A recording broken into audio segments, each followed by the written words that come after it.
Olá, tudo bem? Nessa videoaula eu quero apresentar para você uma obra muito importante, um livro muito importante, chamado A Ciência dos Sacramentos. E aqui nós vamos, essa videoaula vai ser uma apresentação, eu vou apresentar para você o projeto desse livro, e eu vou fazer isso com outras playlists aqui no meu canal, desse canal do YouTube. Eu quero disponibilizar para você, através da minha leitura e dos meus estudos, eu quero compartilhar essa jornada minha de conhecimento com vocês.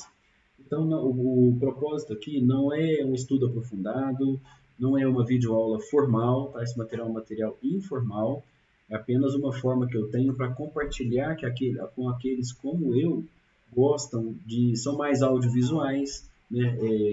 Eu gosto muito do audiovisual, eu tenho mais facilidade com o audiovisual do que com a própria obra escrita, né? Então, assim, dessa maneira, acho que eu posso auxiliar aqueles que, como eu, buscam transitar no mundo do conhecimento, e principalmente o conhecimento da espiritualidade, o conhecimento místico, esotérico, religioso, tá bom? Então, essa videoaula é apenas a primeira parte da apresentação desse estudo que eu estou propondo aqui, né? Aqui eu estou compartilhando o meu estudo com essa obra aqui, A Ciência dos Sacramentos.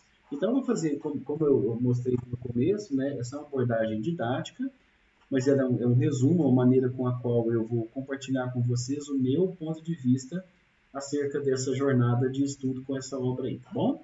Vamos falar um pouco do autor. É o inglês Charles Webster Leadbeater. Nasceu em Londres, na Inglaterra, em 16 de fevereiro de 1847 e faleceu em Perth, na Austrália, em 1934. Leadbeater, ele tem uma carreira, ele é um grande pensador, um grande místico esotérico, um grande religioso do século XIX, século XX, né? Seus estudos, suas obras, elas permeiam até hoje, elas trazem. Ele foi realmente um místico que conseguiu literalmente enxergar através da clarividência de seus estudos muito adiante do seu tempo, né? Mas suas principais qualificações, seu histórico, né? Ele vem como sacerdote da Igreja Anglicana, se tornou bispo da Igreja Católica Liberal, foi também um proeminente escritor, orador, maçom e realmente uma das mais influentes personalidades da sociedade teosófica, né? Então, se você é um estudante da teosofia, se você é um estudante das obras místicas, dos grandes autores, né? Leadbeater, com certeza, eu até antes da teosofia e antes da minha passagem pela Igreja Católica Liberal, eu não conhecia as obras dele, né? A gente já tinha ouvido falar, mas muito assim, eu realmente não tinha conhecimento. E confesso que para mim foi uma grande surpresa, agregou demais, tanto que aqui, na minha formação na Igreja Católica Liberal, o meu espaço, a minha missão aqui, ela levou o nome exatamente do Leadbeater. Eu tenho como patrono aqui da minha missão o Leadbeater. E eu acho que assim, é uma forma de reconhecer um reconhecimento que poucos estudiosos reconhecem a importância do Leadbeater para o nosso século, né? Então eu tomei essa liberdade aí. Então vamos lá conhecer um pouco dessa obra, né, do autor Charles Webster Leadbeater. Essa obra foi publicada inicialmente em 1920. Ela é dividida em 4 partes, em torno de 560 páginas. É a 25ª obra do autor, que possui mais de 60 obras formais, mais um conteúdo extenso de artigos e outros textos, né? Ela possui uma abordagem bastante simples, uma redação bastante tranquila, né? Então, um público esotérico não é um público para um público fechado, um público estudioso, muito formal, né? E uma abordagem, aqui o autor vai ter uma abordagem o quê? Baseada nos seus estudos e na sua vivência. Ele é um autor que ele teve o seu processo de clarevidência desenvolvido em sua ida para a Índia, quando ele sai da Europa e vai para a Índia, né? Então, a clarividência do Leadbeater colocou ele como um dos grandes expoentes místicos do século e principalmente um dos maiores clarividentes também desse século. E também é importante a gente ressaltar aqui que essa obra ela tem uma abordagem, ela tem um perfil interreligioso. Essa obra ela pode sim dialogar, e ela é fonte, inclusive, de várias outras denominações religiosas tem como estudo essa obra do Leadbeater, né? E principalmente para nós, da Igreja Católica Liberal, essa obra é um dos grandes pilares, nos auxiliando em toda a nossa liturgia, e aqui nós estamos falando principalmente dos sacramentos. Ok, então vamos lá. Vamos dar mais um passo para a gente compreender um pouco mais o caminho do autor. E aqui, sempre que eu pergunto o porquê de uma obra, né, eu procuro encontrar uma frase, um conceito, uma ideia, porque eu gosto muito da visão, da ideia. Porque se a gente não pega a visão do autor acerca daquele conteúdo, a gente acaba, pode ser que muitas vezes a leitura pode até ser eficiente, mas se ela não conecta com a visão, ela não se alinha com um espírito, né? E aqui qual que é o espírito, qual que é a frase que eu encontrei? Olha que interessante, o pensamento, né? O sacramento, como é que o autor define? Nós estamos falando da ciência dos sacramentos, né? Então, qual que é a definição do autor aqui? Olha só que legal que eu encontrei como um porquê. Os sacramentos possuem uma dimensão tão ampla e, para a maioria das pessoas, ainda desconhecida, principalmente para quem busca uma abordagem que vá além da catequese romana, desvelando um grandioso e espetacular mundo mágico por trás de cada elemento. Então, eu posso falar assim com certeza que essa foi a minha experiência. A minha visão da Eucaristia, ela foi completamente assim, sinceramente eu passei a ficar assim, gente, eu não sabia o que era a Eucaristia. Né? Porque até então você fica dentro da catequese romana, você fica dentro de uma visão da catequese, e o que o autor nos convida aqui, o que ele nos traz, é uma dimensão assim, muito maior. Né? Quando ele fala assim, um grandioso e espetacular mundo mágico. Aqui nós estamos falando da magia, né? Conceitos que nós vamos falar aqui, magia, ritualística, culto, né? Que está por trás disso daí. Então, dentro dessa abordagem, dentro dessa perspectiva que o autor nos traz aqui da ciência dos sacramentos, para mim foi assim, hoje, como eu enxergo, a dimensão que eu enxergo a Eucaristia, né, eu vou falar para vocês que eu não sabia nada, a minha experiência era assim, muito elementar, o autor ele realmente nos leva, ele leva a experiência da Eucaristia e o conhecimento do ritual, né, a um nível muito profundo mesmo. Eu jamais imaginava e me surpreendeu bastante. E aí essa surpresa, a minha jornada nessa leitura, ela é tão profunda, melhorou tanto o meu entendimento, ampliou tanto o meu conhecimento, que é isso que me inspira a compartilhar com você, né? A trazer esse vídeo, a fazer esse vídeo, para quê? Por quê, né? Porque foi tão bom para mim, e aqui eu quero conversar realmente com aquelas pessoas que, como eu, são buscadores, são estudiosos, estão buscando aprender, estão buscando outras fontes de conhecimento, que não uma fonte só, né? Então a ideia aqui é essa, tá? A ideia aqui não é polemizar, não é discutir, não é questionar, né? É respeitar o quê? Cada denominação, cada religião, cada caminho tem a sua estrutura, tem o seu conhecimento. Em momento algum aqui, da minha parte, a ideia é questionar aquilo que está posto dentro daquela denominação, né? Então aqui é uma abordagem de estudo livre, esotérico e místico, né, que a gente tem alta. Então, assim, nós temos a liberdade de pensamento. Né, mas nós não vamos usar aqui na minha plataforma, né, nos meus estudos, o objetivo é de aprendizagem e ampliação do conhecimento, ok? E para quem, né? O autor deixa bem claro também que para quem essa obra, né? E aqui ele vai deixar claro com essa mensagem que essa obra é para aqueles que não enxergam outros planos e que buscam compreender melhor os sacramentos em suas dimensões mais amplas. Ou seja, aqui quando eu falo, gente, como eu tenho eu não consigo ter uma abordagem assim intuitiva, eu sou muito racional, eu sou muito lógico racional. Então a experiência da Eucaristia para mim, antes desse livro e até durante era completamente vou falar assim, no ritual, na liturgia, né?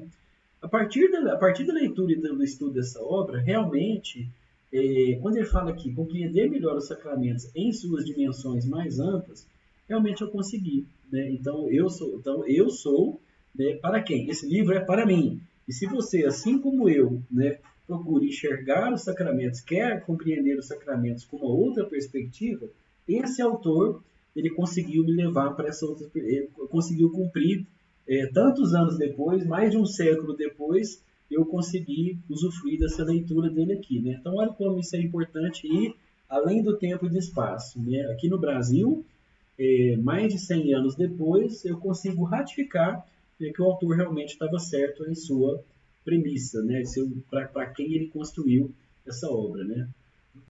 Nós vamos ter aqui algumas obras auxiliares, deixa eu já deixar aqui, né? Me ajudou bastante esse livro que eu tenho ele aqui, ele é o original em inglês, né? Mas na Igreja Católica Liberal, o Padre Osmar, ele, dentro do nosso seminário, ele disponibiliza, essa é uma das obras fundamentais, e o Padre Osmar já fez a tradução. Então, essa tradução do Padre Osmar aqui me ajudou bastante, né? É com ela e mais o original aqui que eu vou conduzir esse estudo. O livro A Gnose Cristã, fundamental, também é uma das obras pilares da nossa igreja, da nossa denominação, Igreja Católica Liberal. E outros livros que vão permear, outras obras que vão permear aqui essa abordagem do autor, é o Formas Pensamentos e os Chakras, ok? Então, eu estou falando aqui dessa obra, Ciência dos Sacramentos, mas esse conteúdo, ele está contido e ele também transita de alguma forma, essa obra daqui contém, ele intercambia com essas três outras obras, fora as outras, né? Mas as obras que eu vejo que estão mais correlacionadas com a ciência dos sacramentos são a gnose cristã, a forma pensamento e os chakras, ok?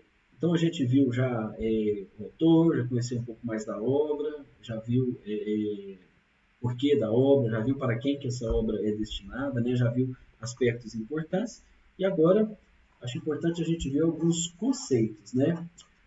Dentro dessa obra, eu quero trazer aqui alguns conceitos. Eu procuro trazer dessa forma aqui. Por quê? Porque o meu objetivo de compartilhar esse conhecimento aqui é para facilitar, compartilhar essa leitura, esse estudo. Então, eu aprendi que a gente deve fazer um estudo para quem não conhece do assunto, para quem tem dúvida. Então, a minha abordagem ela procura ser o quê? Didática e esclarecedora. E eu procuro trazer o quê? Temas que eu acho importantes, mas que eu entendo que não é, muitas vezes a pessoa não conhece daquilo que está sendo falado. Né? Então, eu separo aqui alguns desses conceitos, porque muitos dos leitores, muitas pessoas que vão assistir ou ver essa obra aqui, não têm familiaridade com esse conceito. Então, com essa informação. Então, vou trazer aqui quais são os conceitos que eu achei importante destacar. Fraternidade branca, os 7 princípios humanos, a reencarnação, chakras, formas de pensamento e sacramentos como um todo. Também nós vamos falar aqui da Igreja Católica Liberal, ok? Bom, a fraternidade branca, o que eu procuro destacar aqui? Até no começo da tratativa da abordagem de fraternidade branca, no começo nas obras fundamentais teosóficas e outras obras, outras ordens e outros grupos de estudo, vão usar o nome Fraternidade Branca. Recentemente, no tempo mais próximo, esse grupo também passou a ser conhecido como Fraternidade Universal. Né? Então, quando você está falando de Fraternidade Branca, e você ouvir falar de Fraternidade Universal, nós estamos falando basicamente aqui da mesma instituição, que seria o quê? Quando Jesus vai falar do reino dos céus, quando a igreja está falando de comunhão dos santos, são seres, né? São consciências que operam em unidade, em um alto grau de quê? De consciência.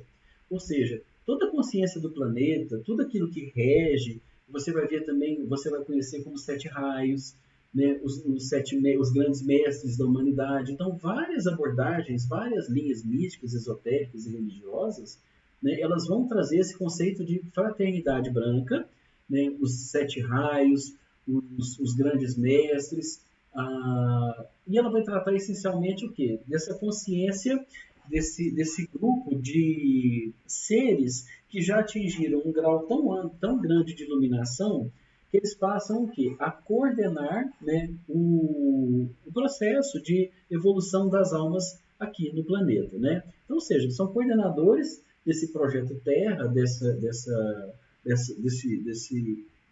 dessa condição de encarnado aqui no planeta, né? E que todo esse planeta, toda essa natureza, tudo aquilo que envolve realmente o processo nosso de evolução, né, nos corpos, em vários níveis e várias dimensões, são coordenadas por esses seres, por essas consciências, por essas energias, essas vibrações. Então, o que é importante entender, no nosso nível de personalidade, a gente precisa dar forma, precisa dar representação, precisa qualificar esses seres. Quando, na verdade, eles já transcenderam esse nível muito grande, né? Então, eles vão trabalhar realmente num nível de consciência muito elevado. E aí a identidade nem já é tão determinante para eles, né? Mas para que nós possamos nos relacionar com eles, nós ainda utilizamos o conceito de personalidade e de identidade. Um conceito importante também que eu achei de destacar são os 7 princípios humanos que o autor vai trazer dentro do livro, né? Ele vai fazer, esses 7 princípios vão fazer referência em torno à nossa imagem de seres feita à imagem de Deus.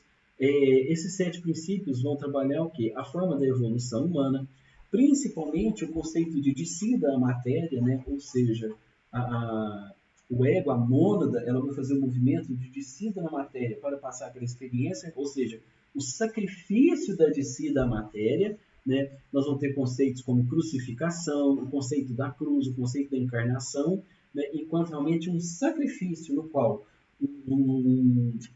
uma entidade de um nível muito sutil, ela vai passar por uma experiência na matéria, tido como que descida, né? E ela vai experienciar essa descida através de quê? De vários corpos. E aqui nós temos através da definição aqui do estudo, principalmente a teosofia, estuda muito esse conceito dos princípios humanos.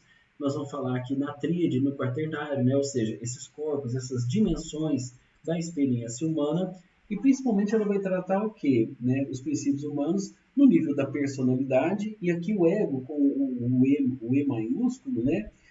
Nós estamos falando do ego realmente enquanto consciência superior, né? Aquela consciência do ser realmente, e não o ego personalidade aqui. Então o autor vai trabalhar esse tema aqui, e esse tema é muito trabalhado dentro da teosofia e de outras ordens também esotéricas. Falando da reencarnação, o autor vai apresentar algumas referências enquanto imortalidade, a pré-existência da alma. Nós vamos perceber aqui o movimento da reencarnação enquanto uma corrente da evolução do ser, da alma, né?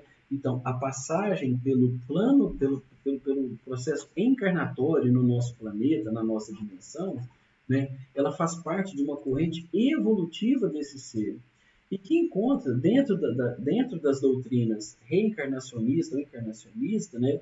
Nós vamos ter como principal fundamento o quê? A justiça divina. A justiça divina tem nos processos reencarnatórios, nos seus níveis, nos seus níveis mineral, vegetal, animal, hominal superior e mais elevados, né? A justiça divina, através da causa e efeito, do karma, né?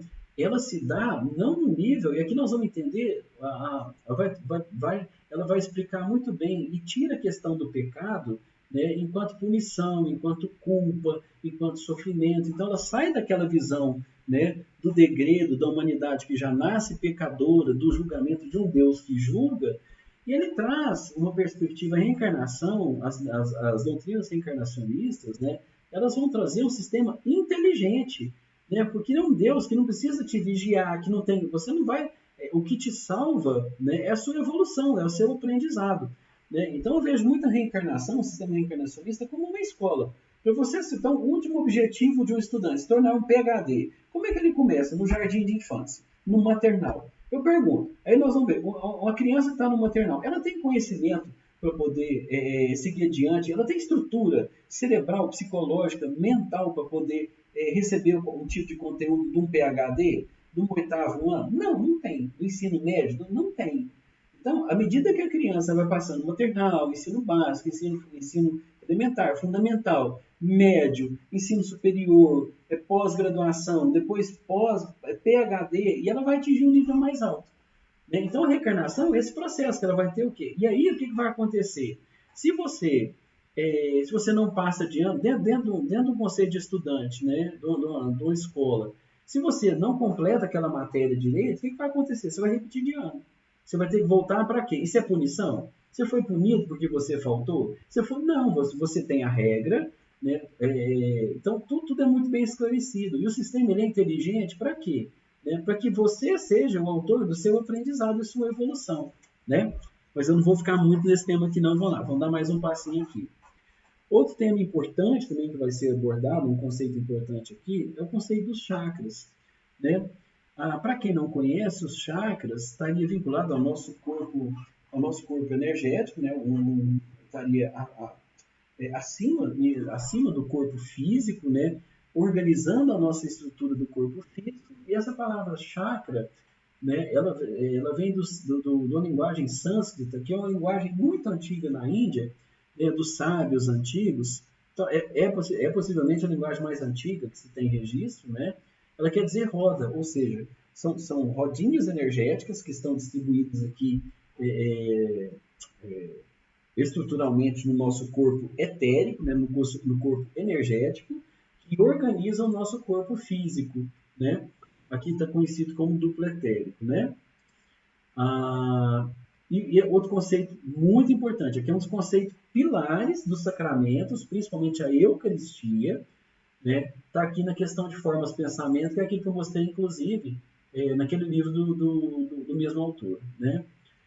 Então, ele vai abordar o pensamento aqui nesse trabalho, ele vai ter um lugar diferenciado enquanto um efeito duplo. Um efeito duplo que ele pode estar relacionado tanto ao conceito de vibração como forma, e tendo, inclusive, a forma enquanto efeito da vibração.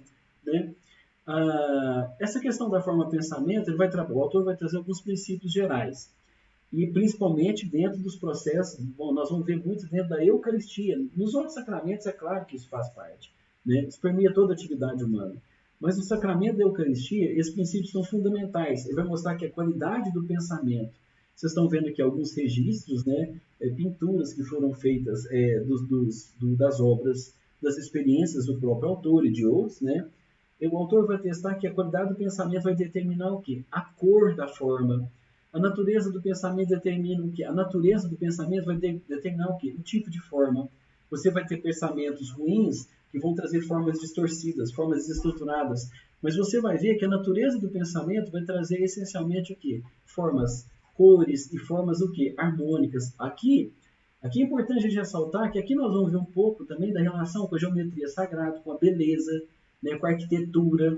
Nós vamos ver a partir da forma e de como a vibração e as cores, né, se relacionam com as estruturas da forma através do pensamento. Né? Essa relação pensamento, forma e cor, né, isso aí esse triângulo está muito interligado na perspectiva do autor aqui. Inclusive destacando esse ponto aqui como sendo um ponto pilar dos sacramentos. Né? A exatidão do pensamento determina o quê? O contorno da forma. Né? Então, o autor ele vai mostrar nessa jornada aqui que, à medida que o tipo, a qualidade do pensamento, ela vai demonstrar no próprio sacramento, na própria ritualística, ela vai determinar o quê? Formas, cores, padrões. Né? Por que está falando? Nós estamos falando aqui de uma abordagem que metafísica, daquilo que os nossos olhos não podem perceber, daquilo que os nossos sentidos não estão percebendo.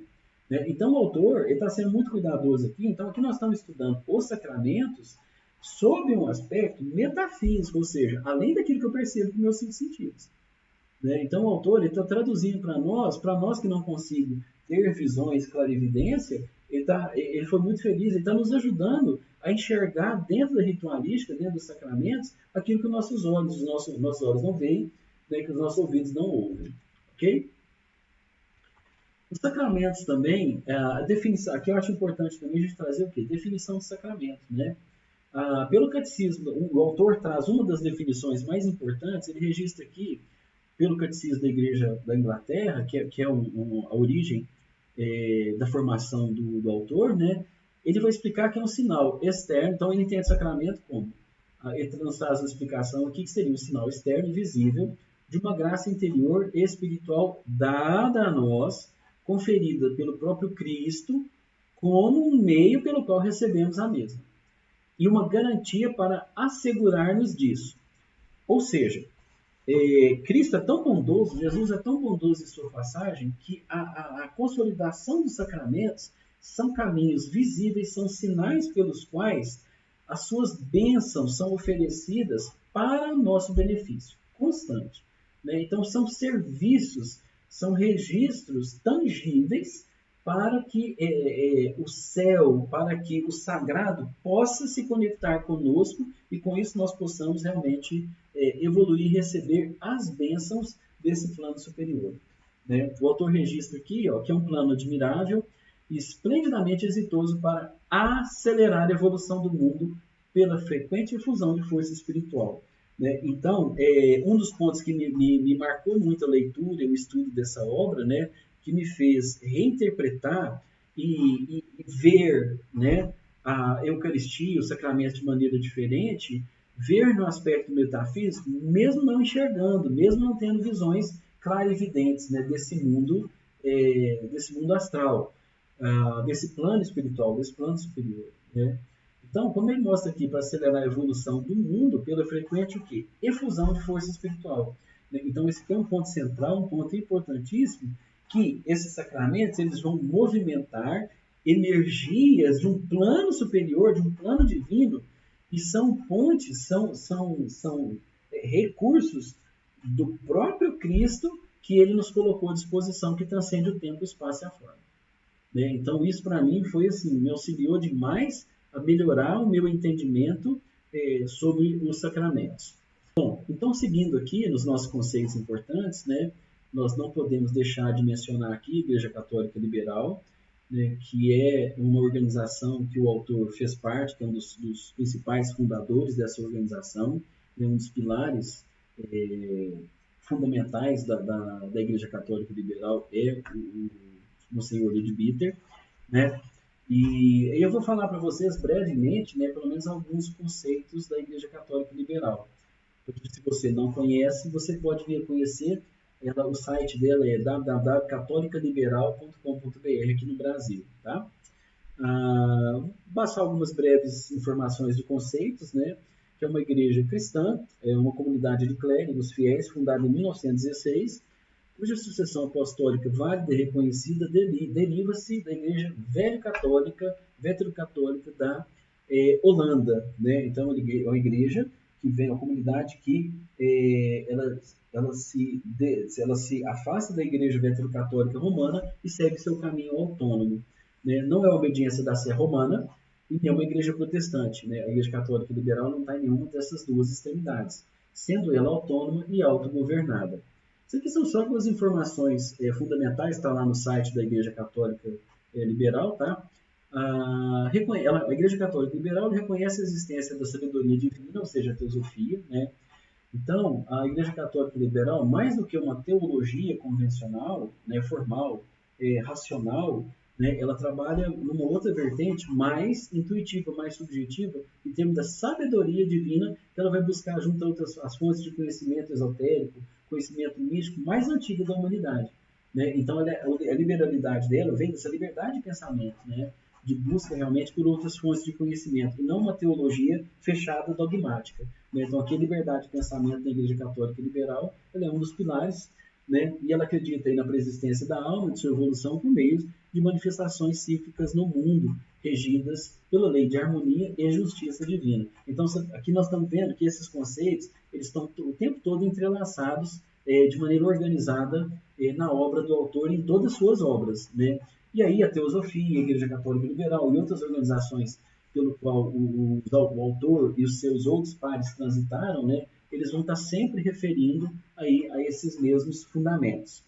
Essa igreja, né, católica liberal, então, ela ministra os sacramentos cristãos por meio de uma elaborada ritualística plena de profundo misticismo. Né? E aqui, então, fica registrado, né, exatamente a importância dessa obra, do estudo do autor e de tantas outras obras dele, no sentido de, através do sacramento cristão, então aqui nós estamos falando de sacramentos cristãos, né, uma vertente cristã, e aqui quando ele fala de uma elaborada ritualística e de profundo misticismo, essencialmente ele está fazendo um alinhamento, uma convergência né, com aquela organização mais antiga e fundamental do cristianismo, né, e que uma rica ritualística com profundo misticismo sempre foi o nascedouro, né? Então você sai de um modelo institucionalizado, teocêntrico, fechado, determinado, né? E aqui vale ressaltar que não é no sentido de crítica, né? Que nós estamos trabalhando conhecimento, que nós somos estudiosos das religiões, né? Então aqui não é crítica, porque a teologia falou que não é isso, não é no sentido de criticar, mas no sentido de compreender, ok? Bom, mais alguma referência à Igreja Católica Liberal, né? Esse conceito aqui é um conceito também fundamental que está na liturgia da Igreja, né? Achei muito importante trazer essa referência do autor aqui, porque ele fala muito forte e eu acho que ele engloba muito os principais objetivos da obra. E ele apresenta, eu acho que essa frase aqui, esse conceito, ele apresenta muito essa comunidade, né? Quando ele fala: cremos que Deus é amor, poder, verdade e luz, que a justiça perfeita governa o mundo, que todos os seus filhos um dia alcançarão os seus pés, por mais que se desviem. Reconhecemos a paternidade de Deus e a fraternidade entre os homens, sabemos que o servimos melhor quanto servimos melhor ao nosso próximo, e que a sua bênção repousa sobre nós, e a paz para sempre. Amém. Então, esse conceito dentro da Igreja Católica Liberal, né, ele permeia toda a sua liturgia, todo o seu, a sua relação, né, com o divino, com a nossa humanidade, através do servir ao outro, né, desse cristianismo realmente primordial, desse cristianismo primitivo, né? A gente vai caminhando então para a conclusão desse vídeo de apresentação aqui, desse estudo, tá? E eu vou apresentar para você quais são os caminhos que eu vou trazer aqui em outros vídeos que eu vou estar disponibilizando periodicamente para concluir esse estudo aqui. Essa obra é dividida ela tem um novo conceito do culto da igreja, né, um capítulo, um novo conceito do culto da igreja. Ele vai falar da Santa Eucaristia, vai falar do batismo e da confirmação, vai falar das ordens sacras e os sacramentos menores, tá bom? Então é isso. Eu gostaria de agradecer aqui a oportunidade de estar compartilhando com você esse conteúdo. Novamente eu explico que é um conteúdo de estudo, né? A abordagem que é uma abordagem de um estudante que busca, através dessa prática de compartilhar esse conhecimento, né, a gente aprende, a gente estuda melhor, auxiliando as pessoas compartilhando conhecimento, né? Então eu agradeço você e em breve os outros vídeos dessa obra aqui vão estar disponíveis nesse canal, ok? Obrigado e até lá.